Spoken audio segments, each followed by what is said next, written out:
Hey everyone, it's Baka here. Welcome to episode number 11 of the Wide World of Geek, where we're going to talk about the latest news and events that have happened in the world of geek in this last week. There have been quite a number fairly eventful pieces of news this week. Most good, but I'm going to start out with another sad piece of news. Over the past few weeks, we've been plagued with losses of uh, some great people within the world of geekdom, within the world of science and entertainment. First, we lost legendary comic artist Joe Kubert. Then we lost the first man on the moon, Neil Armstrong. And sadly, I have to report that yesterday, on Monday, September 3rd, Labor Day, we lost actor, Academy Award nominee, Clarke Duncan. Mr. Duncan was known for his work in movies such as The Green Mile, Sin City, Planet of the Apes, Daredevil. He had a voice in Kung Fu Panda. He'd done a number of video game voices. He'd been in multiple movies, television shows.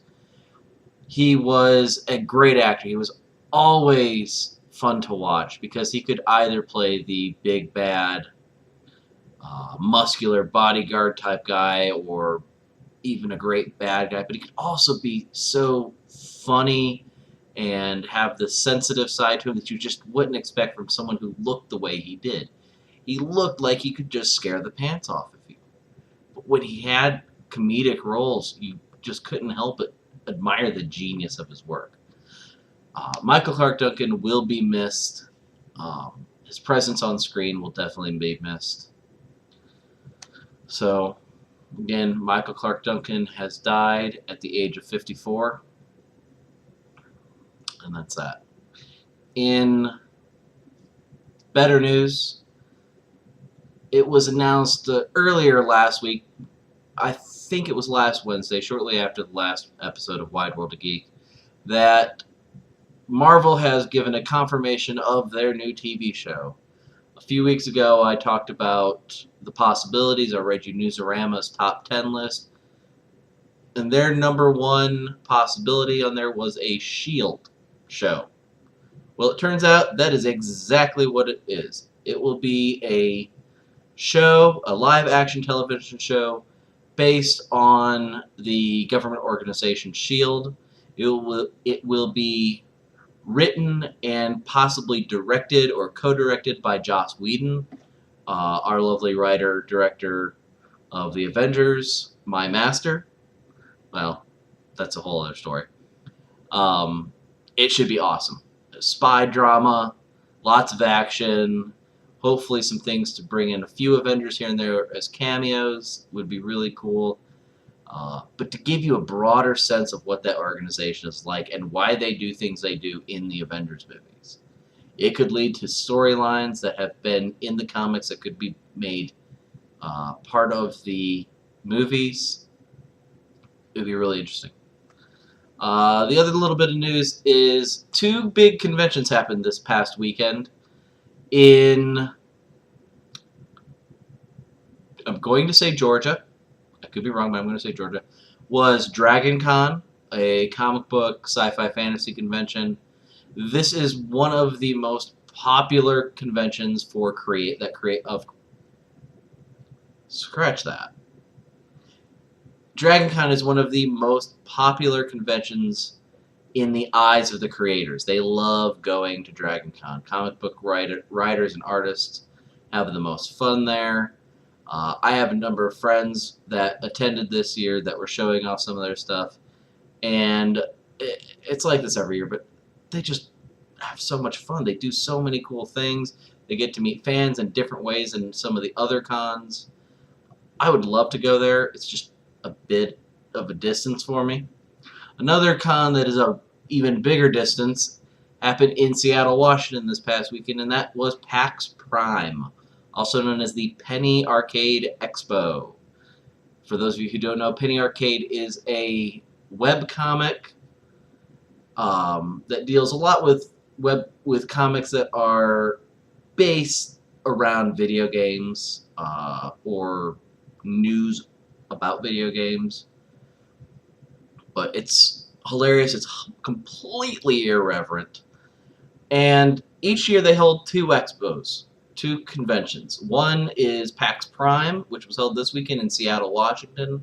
The other is PAX East, which is held in Boston, which was maybe a couple months ago, month and a half ago. I'm not entirely sure on the date.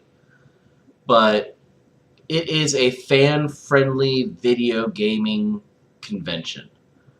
A lot of the people who have posted videos and stuff on YouTube who talked about it, they always talk about how much fun they have there. I have some friends who went for their own reasons. One was to cover stories for shacknews.com, and they talk. There's all this swag you can get. It's a convention for the fans. They can test out new games. They get to hear some new news, but they have all this stuff that's for the fans. It's not an industry convention like E3. One of the coolest things I thought that happened there is something I got to watch online, and that was the Red Bull Battlegrounds or Red Bull LAN StarCraft 2 tournament they held. Now this was unlike most StarCraft 2 tournaments. There wasn't an actual money prize at the end. It wasn't a super serious thing. They took 8 pros, and they had a few rounds of tournament, 8, 4, 2, victor, and they teamed them up with a fan there, with another player, and generally, I think they were all pretty good players. Some were actually pros. Some were on teams that what viewers of StarCraft tournaments are aware of. But it was a really cool concept. Day 9 of Day 9 TV basically came up with the whole concept. He and Husky StarCraft casted the tournament, and the first day they played on one map, and there were special actions that could happen that could hinder or help teams. You could have nukes going off like crazy. You could have storms coming down.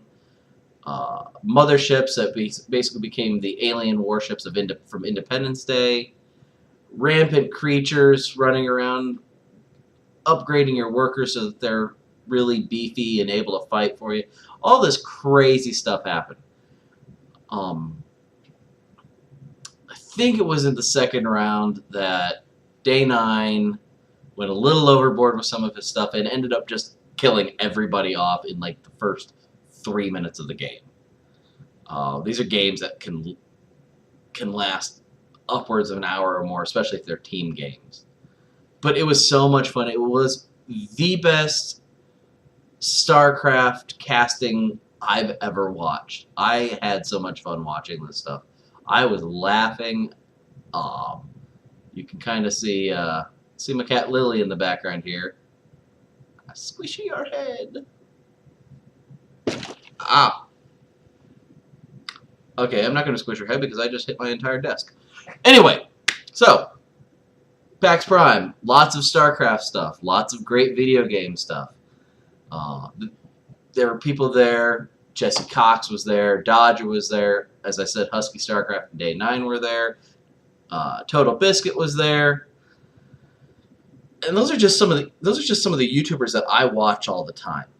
And they weren't guests, really. I think Total Biscuit might have been, and I know Day 9 and Husky were doing their StarCraft thing, but they went as fans, and they videotaped some stuff, and they shared it online. But just all the crazy stuff that went on. And this isn't even going into any of the panels or seminars that went on. I don't know anything about all that stuff. I'm going to find out. Last year, I think it was, there was a big blow-up at one of the things, and a YouTube celebrity ended up getting banned from all PAXs for all time or something like that for some ridiculous stuff. But yeah, so that's going to do it for this week in the wide world of Geek.